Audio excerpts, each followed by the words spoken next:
शंख भवन ठारे आयोजित सांबादिक सम्मेलन को समस्त सांबादिक मान को स्वागत करुच्ची। मो सांगरे अछंती हमर विजु जनता दल सेक्रेटरी श्रीमती सुमित्रा जेना महोदय। आपण माने समस्ते जानिछंती जे जेते बेले बीजेपी भोट प्रचार को जाइथिला सेतेले से प्रतिश्रुति देइथिला निशा मुक्त ओडिशा करिवो।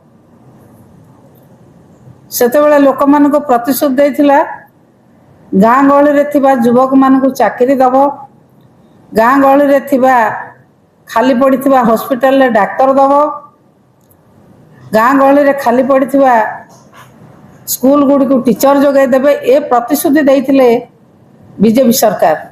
शासन को आसिला बेले इलेक्शन सरला जते शासन को आसिले माननीय पूर्वतन मुख्यमंत्री जो 24टी प्रकल्प करथिले, 24टी योजना करथिले विभिन्न क्षेत्र रे, स्वास्थ्य क्षेत्र रे कहंतु, सामाजिक क्षेत्र रे कहंतु, शिक्षा क्षेत्र रे कहंतु, कृषि क्षेत्र रे कहंतु, समस्त क्षेत्र रे 24टी जो योजना करथिले बीजेपी सरकार आसिला परे, बीजेपी दल सरकार को आसिला परे से समस्त स्कीम रो ना परिवर्तन कले।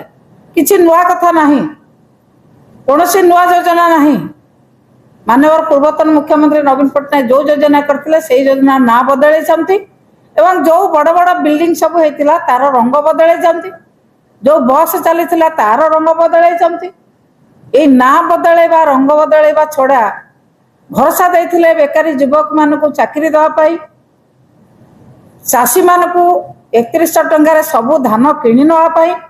आज आपण मैंने देखुवे बेकार युवक युवती माने किभली भाव में हाउतास होउचंती। चाषी माने धान मंडी रे रखी किभली भाव में बिक्री करि पारु नाहंती, खरा काकर खाउचंती। से कथा आमे लड़ाई जारी रखीचु विधानसभा रे। चाषी माने मध्य प्रत्येक मंडी रे आपण माने प्रतिदिन देखुवे कोठी ना कोठी मंडी रे रास्ता रोक होची, चाषी मानकर आंदोलन होची।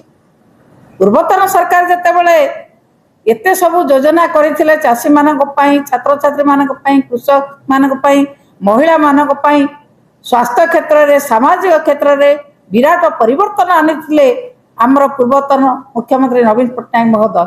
एबर सरकार कोन करचंती जे से कथा को सब भूली जाई किभली भाव में निशा मुक्त ओडिशा कौन करिवे, निशा युक्त ओडिशा केमिति करिवे से कथा चिंता करूछंती। एबे चिंता करूछंती कोन टेट्रा पैक रे से देबे मद बिक्री करिवे। ता द्वारा कोन हबो बापा माँ माने जानि परिबे नाही पिलाटी बैग रे कोन रखिछि।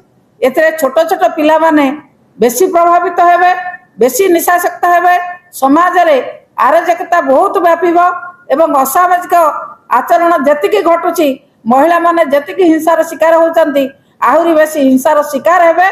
तेणु ये कथा को सरकार जो टेट्रा पैक रे मद बिक्री करिया पई जो घोषणा करचंती ताकू तुरंत बंद करंतु।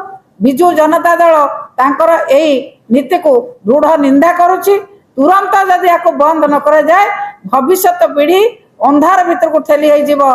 भविष्यत पीढ़ी रो शिक्षा, स्वास्थ्य, सामाजिक व्यवस्था समस्त कथा नष्ट होई जीवो। ए किछि दिन तळे, किछि दिन भितरे 6559 कोटी टंकार मद बिक्री करचंती। एपटे कहउचंती आमे निशा मुक्त करी। सरकारंकर कथारे ताळमेळ रहू नाही। कथा गोटे प्रकार कहउचंती, कार्य आउ गोटे प्रकार करचंती। ओडिशा को जदि एई भली भाव में निशा जोगाई देवार व्यवस्था सरकार करंती ताले भविष्य रे बिजू जनता दल चुप रहिबो नाही। ओडिशावासी को निशारू बंचाइया पाई, भविष्यत पीढ़ी को निशारू बंचाइया पाई निश्चित भाव में आंदोलन को जीव एवं टेट्रा पैक तुरंत आपण मानक माध्यम रे आमे अनुरोध करछु सरकार को जदि याको बंद न करंती बिजू जनता दल निश्चित भाव में लड़ाई जारी रखिबो एवं भविष्यत पीढ़ी को बंचाइया पाई निश्चित भाव में चेष्टा करिबो।